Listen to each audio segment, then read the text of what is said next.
2 variables తీసుకున్నాను. Account number, balance. వాటిని అదే బ్యాంక్ అకౌంట్ క్లాస్ కన్‌స్ట్రక్టర్‌లో ఇనిషియలైజ్ చేశాను. చేసిన తర్వాత సార్ స్క్రీన్ షేర్ అవుతదా? లేదు సార్, స్ట్రక్ అయింది. నెక్స్ట్ అదే క్లాస్‌లో నేనేం చేశానంటే, డిపాజిట్ అనే ఒక మెథడ్, విత్‌డ్రా అనే ఒక మెథడ్, గెట్ బ్యాలెన్స్ అనే ఒక మెథడ్ రాసుకున్నాను. డిపాజిట్ ఏం చేస్తదంటే, నువ్వు ఎంతో కొంత అమౌంట్‌ని దానికిస్తే అది ఈ బ్యాలెన్స్ వేరియబుల్‌కి అసైన్ చేసి స్టోర్ చేసేస్తది. ఫర్ ఎగ్జాంపుల్ ఇక్కడ 100 రూపీస్ అని ఇచ్చామనుకో, బ్యాలెన్స్ వాల్యూ డిఫాల్ట్‌గా ఏం లేదు కాబట్టి దీని వాల్యూ 100. మళ్ళా ఇంకొక 100 ఇచ్చామనుకో, ప్రీవియస్ 100 ప్లస్ కొత్తగా ఇచ్చిన 100 రెండు కలిపేసి బ్యాలెన్స్ వాల్యూ ఎంత అవుద్ది అంటే 200 అవుతుంది. ఇంకొక 100 ఇచ్చామనుకో 300 అవుతుంది. అది ఈ ప్లస్ ఈక్వల్ టు అంటే. So balance equal to balance plus amount అని అర్థం అనమాట. అలాగే విత్‌డ్రా అన్నాం అనుకో, మళ్ళీ అమౌంట్ వాల్యూ ఇచ్చామనుకో, ఆ బ్యాలెన్స్లో నుంచి నువ్వు ఎంతెంత ఇస్తే అంతంత అమౌంట్ తీసేస్తుంది. అసలు నీకు బ్యాలెన్స్ ఎంత ఉందో తెలుసుకోవాలనుకున్నావు అనుకో, గెట్ బ్యాలెన్స్ అనే మెథడ్ని కాల్ చేస్తే నీకు మెయిన్ బ్యాలెన్స్ ఎంత ఉందో ఆ బ్యాలెన్స్ వేరియబుల్ నుంచి ఆ వాల్యూని తీసుకొచ్చి నీకు రిటర్న్ చేసి ఇచ్చేస్తుంది. ఇప్పుడు ఏటీఎం అనే ఒక క్లాస్ తీసుకున్నాను. ఈ క్లాస్లో బ్యాంక్ అకౌంట్, ఏది బ్యాంక్ అకౌంట్ ఎక్కడ ఉంది, ఇదిగో ఈ క్లాస్ తాలూకా రెఫరెన్స్ పెట్టాను. సో ఇది నార్మల్ వేరియబుల్ కాదు, ఒక class taluka reference. It's a classes reference.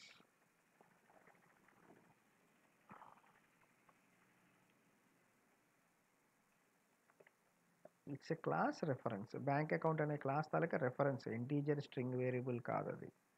ఇప్పుడు ఏటీఎం క్లాస్ కన్స్ట్రక్టర్లో ఏం చేస్తానంటే, ఈ బ్యాంక్ అకౌంట్ తాలూకా ఆబ్జెక్ట్ని కానీ దీనికి పాస్ చేస్తే అది ఈ అకౌంట్ వేరియబుల్కి ఇనిషియలైజ్ చేస్తుంది. అంటే ఈ అకౌంట్ అనే పారామీటర్ లోపల నేను సమ్ న్యూ బ్యాంక్ అకౌంట్ అనే ఆబ్జెక్ట్ క్రియేట్ చేసి దీనికి ఇస్తే అది దీనికి అసైన్ చేస్తుంది అనమాట, ఈ వేరియబుల్కి. జస్ట్ లైక్ పైన వేరియబుల్స్ ఎలా ఇనిషియలైజ్ చేసింది అలాగా. దీని ద్వారా నేను ఏం చేస్తానంటే, deposit to account, withdraw from account అని 2 మెథడ్స్ క్రియేట్ చేస్తాను. చేసి డిపాజిట్ టు అకౌంట్లో అమౌంట్ ఇస్తే అకౌంట్ డాట్, అంటే బ్యాంక్ అకౌంట్లో ఏ అకౌంట్ ఉందో ఆ అకౌంట్ డాట్ డిపాజిట్ మెథడ్ని కాల్ చేసి ఆ అమౌంట్ ఇచ్చేస్తాను. అంటే ఈ మెథడ్ని కాల్ చేసి ఇంత అమౌంట్ డిపాజిట్ చేయమని చెప్తున్నాను. విత్‌డ్రా ఫ్రమ్ అకౌంట్ అని చెప్పేసి అమౌంట్ ఇస్తే బ్యాంక్ అకౌంట్ క్లాస్కి వెళ్ళి విత్‌డ్రా మెథడ్ని కాల్ చేసి నువ్వు ఇచ్చిన అమౌంట్ని విత్‌డ్రా చేసేస్తుంది ఫ్రమ్ ద అవైలబుల్ బ్యాలెన్స్. ఇప్పుడు నేను ఇక్కడ ఏం చేశాను, మెయిన్ మెథడ్లో ఆ బ్యాంక్ అకౌంట్కి ఆబ్జెక్ట్ క్రియేట్ చేసి కన్స్ట్రక్టర్స్కి వాల్యూస్ ఇచ్చేసాను. Account number 12345, balance 1000 rupees. ఇక్కడేం చేశాను, ఏటీఎం క్లాస్కి ఆబ్జెక్ట్ క్రియేట్ చేసి ఈ అకౌంట్ ఆబ్జెక్ట్ని దీనికి పాస్ చేసేసాను. అంటే ఏటీఎం క్లాస్ కన్స్ట్రక్టర్కి ఎవరు ఆబ్జెక్ట్ ఇచ్చాను, బ్యాంక్ అకౌంట్ ఆబ్జెక్ట్ ఇచ్చాను. ఇచ్చి deposit and with using the ATM, అంటే ATM dot deposit to account 500 అని అన్నాను. ATM dot deposit to account అంటే ఏది, ఇది, దీనికి 500 ఇచ్చాను. ఇది తీసుకెళ్ళి ఎవరికి ఇస్తుంది, అకౌంట్ డాట్ డిపాజిట్కి ఇచ్చేస్తుంది. అది ఎక్కడ ఉంది, ఇక్కడ ఉంది. సో 500 బ్యాలెన్స్ వాల్యూ ఇప్పుడు ఎంత అయినట్టు, 500 యాడ్ చేసినట్టు. తర్వాత నేను ఏం చేశాను, 200 విత్‌డ్రా చేయమన్నాను. సో ఏటీఎం డాట్ విత్‌డ్రా దగ్గరికి వెళ్ళి 200 ఇస్తుంది. ఈ 200 ఎవరికి ఇస్తుంది, అది అకౌంట్ డాట్ విత్‌డ్రాకి ఇస్తుంది. అది ఎక్కడ ఉంది, ఇక్కడ ఉంది, అకౌంట్ క్లాస్లో, అదే బ్యాంక్ అకౌంట్ క్లాస్లో విత్‌డ్రాకి 200 ఇచ్చింది కాబట్టి అప్పటికి ఉన్న బ్యాలెన్స్లోంచి 200 తీసేస్తుంది. సో ఫస్ట్ 500 వేసింది, తర్వాత 200 తీసేసింది. గెట్ బ్యాలెన్స్ అడిగితే ఈసారి 300 రావాలి. సో ఇక్కడ ఏం చేసింది, అకౌంట్ డాట్ గెట్ బ్యాలెన్స్ అని అంది. సో ఒకసారి దీన్ని ఎగ్జిక్యూట్ చేసి చూద్దాం.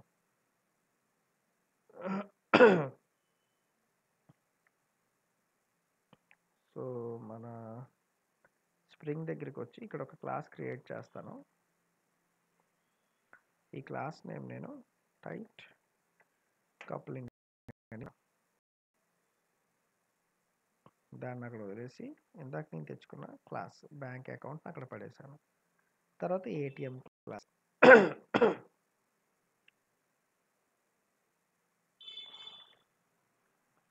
సో ఏటీఎం క్లాస్ని ఇక్కడ పెట్టేశాను. ఇప్పుడు ఈ మెయిన్ మెథడ్లో ఏమేమైతే కాల్ చేస్తానో అక్కడే కాల్ చేసి పిలుస్తాను.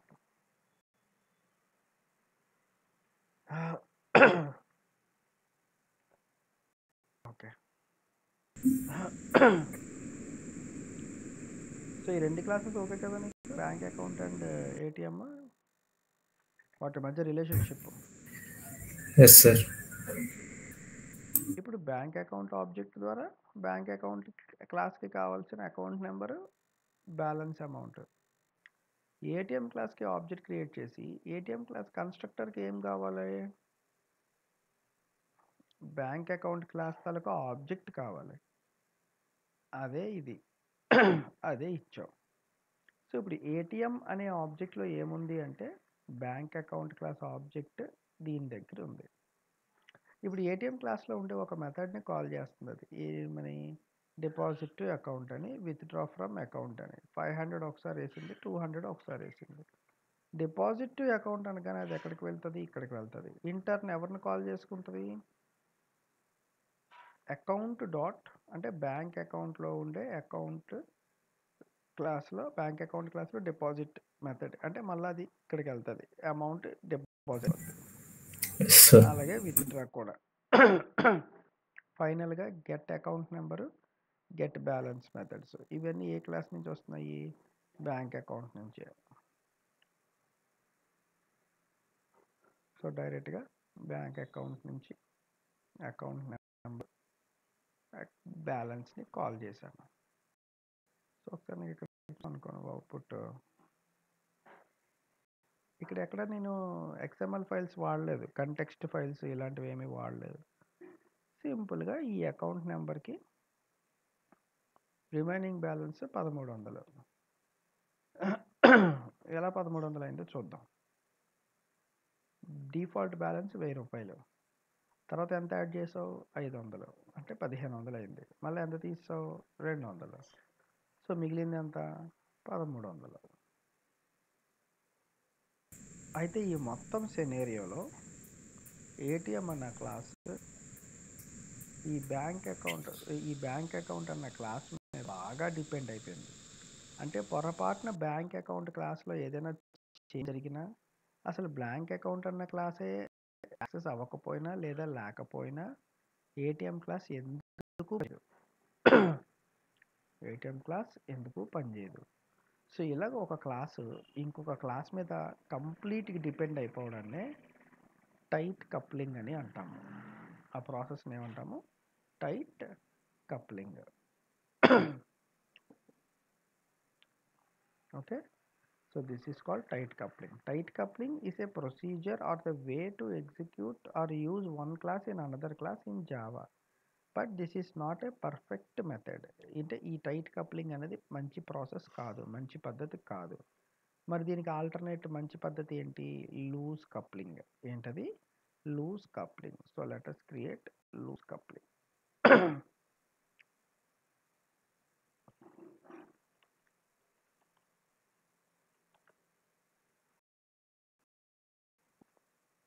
Right. So let us create an interface called account. ఖచ్చితంగా లూజ్ కప్లింగ్లో ఇంటర్ఫేసెస్ వాడతాం, కానీ అందులో ఏమి రాసేమో, జస్ట్ వి యూజ్ ఇట్ అంతే.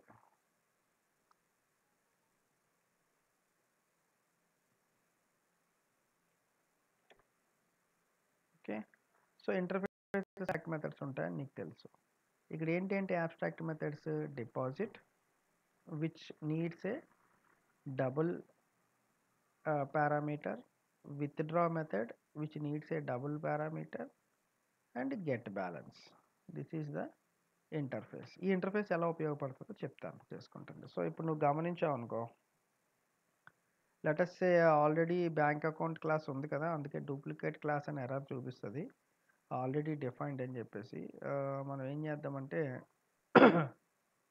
బ్యాంక్ ఏసీసీ అందాం.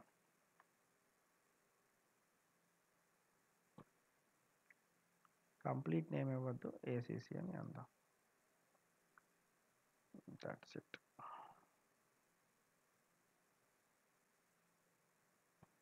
అంతే. Okay. So, bank account tight కప్లింగ్‌లో ఉండే బ్యాంక్ అకౌంట్ క్లాస్ ఇది కూడా. Implements account. ఈ అకౌంట్ క్లాస్‌లో అకౌంట్ ఇంటర్ఫేస్‌లో ఏమేమి ఉన్నాయి? Deposit, withdraw, get balance. So, bank account constructor అందులో ఉండే నార్మల్ ఇదివరకులానే వేరియబుల్స్. బట్ ఆ కన్‌స్ట్రక్టర్ సారీ ఆ ఇంటర్ఫేస్ మెథడ్స్ అన్నీ కూడా ఇక్కడ ఓవర్‌రైడ్ అవుతున్నాయి. అంతకు మించి ఇంకేమి జరగట్లేదు ఇక్కడ. Okay. Now coming to ATM class. So, ఇక్కడ ఏటీఎం క్లాస్‌లో ఏం జరుగుతుందో చూడు. The same thing. No change. Nothing at all. ఏ చేంజ్ లేదు. కానీ ఈసారి రిఫరెన్స్ మాత్రం ఎవరు తీసుకున్నాం ఇక్కడ? బ్యాంక్ అకౌంట్ రిఫరెన్స్ తీసుకోలేదు. ఇంటర్ఫేస్ తాలూకా రిఫరెన్స్ తీసుకున్నాము. ఏ ఇంటర్ఫేస్? అకౌంట్ ఇంటర్ఫేస్ తాలూకా రిఫరెన్స్ తీసుకున్నాం. అకౌంట్ ఇంటర్ఫేస్ యొక్క రిఫరెన్స్ తీసుకున్నాము. ఇదేం చేస్తుంది? దాని అబ్స్ట్రాక్ట్ మెథడ్స్ అన్నీ ఇందులో పెట్టిస్తుంది.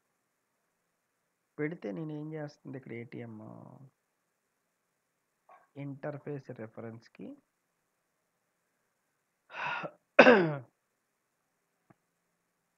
దానికి నువ్వు ఆ ఇంటర్ఫేస్కి ఏదైతే ఎవరి ఆబ్జెక్ట్ని అయితే ఆ రెఫరెన్స్లో పాస్ చేస్తావో దానినే దీనికి అసైన్ చేసి పడేస్తుంది. ఇక్కడ ఎవరిని అసైన్ చేసి పడేస్తావో చెప్తాను నేను. ఏటీఎంలో మిగిలిన మెథడ్స్ అన్నీ నార్మలే. Deposit to account, withdraw from account. So, ఫైనల్గా మిగిలిపోయింది మెయిన్ మెథడ్లో ఆబ్జెక్ట్ క్రియేట్ చేసి కాల్ చేయడమే. అది కూడా చేసేయచ్చు. అది కూడా యాజ్ ఇట్ ఈసే. కానీ ఇక్కడ ఇంటర్ఫేస్ రాయడం వల్ల అడ్వాంటేజ్ ఏంటి అని నీకు తెలియాలి. So, what is the advantage of writing the interface? ఇప్పుడు నువ్వు జాగ్రత్తగా గమనిస్తే 5000 ఇవ్వు.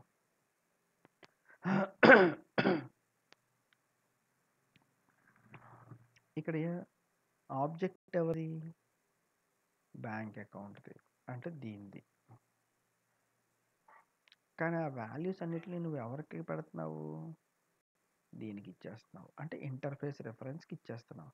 నీకు ఇంకా ఈజీ చేయడం కోసం నేను ఓ పని చేస్తాను. దీన్ని ఇక్కడ కట్ చేసి పడేస్తాను. కట్ చేసి పడేసి ఇక్కడే రాస్తాను. అది కూడా అంతా ఒకే దగ్గర ఉంటుంది. పబ్లిక్ తీసే సరిపోద్ది.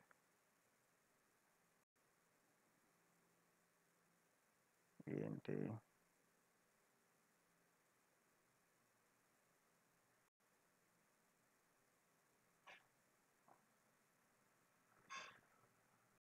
ఓకే.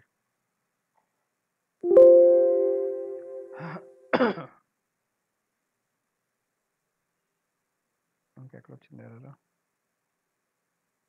ఏటీఎం ఆల్రెడీ డిఫైన్డ్ అంటుందా? ఆల్రెడీ రాసాం కదా.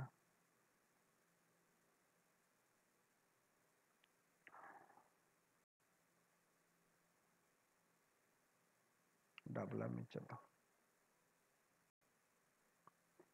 That's it.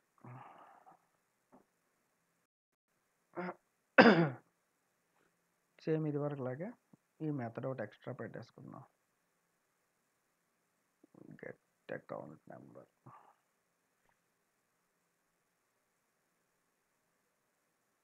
Account, bank account.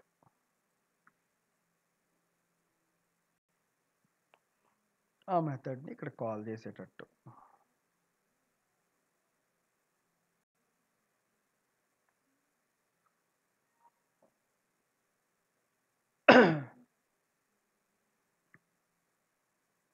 Object name అకౌంటే కదా.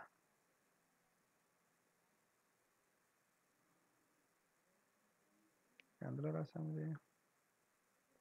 గెట్ అకౌంట్ నెంబర్ బ్యాంక్ అకౌంట్లో రాసాము.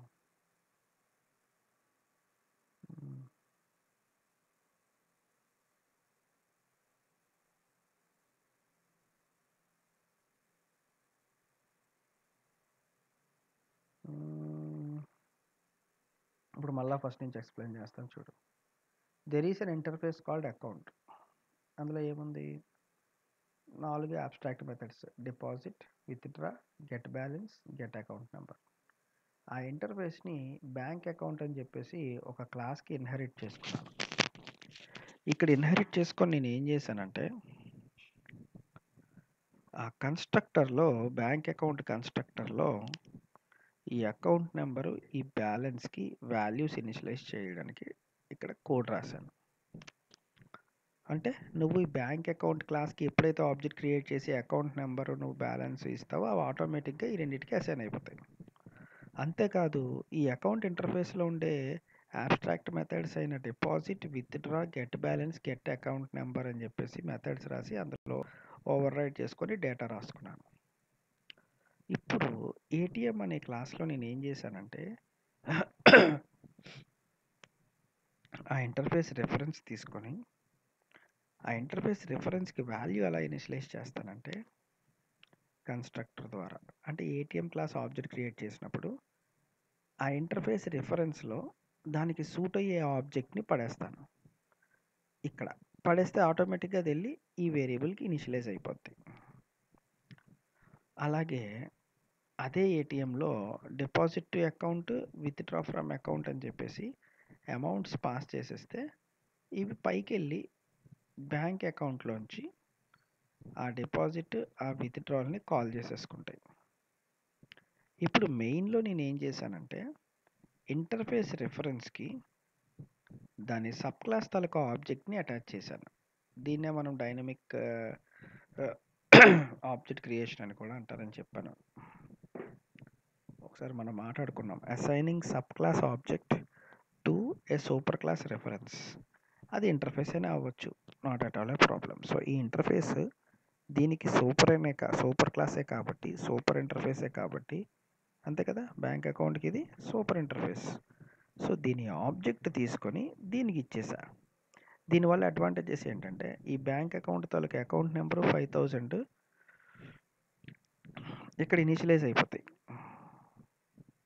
ఇది అకౌంట్ 1 2 3 4 5 5000. దాంతోపాటుగా ఆబ్జెక్ట్ తీసుకెళ్ళి ఎందులో స్టోర్ అవుతుంది? అకౌంట్ రెఫరెన్స్, ఇంటర్ఫేస్ రెఫరెన్స్లో స్టోర్ అయింది. స్టోర్ అయిన దాన్ని తీసుకొచ్చి నేను ఎవరికి ఇచ్చాను? ఇక్కడ ఏటీఎంలో దాని కన్స్ట్రక్టర్కి ఇచ్చేసాను. ఇదెల్లి ఏం చేసింది? ఈ వేరియబుల్కి అసైన్ చేసింది. ఇప్పుడు ఈ వేరియబుల్లో ఏముంది అంటే ఏటీఎం తాలూకా ఈ బ్యాంక్ అకౌంట్ తాలూకా ఆబ్జెక్టే ఇందులో ఉంది. ఇదేం చేస్తుంది? ఏటీఎం అనే వేరియబుల్లో పెట్టేసుకుంది. Okay, small ఫెట్రా.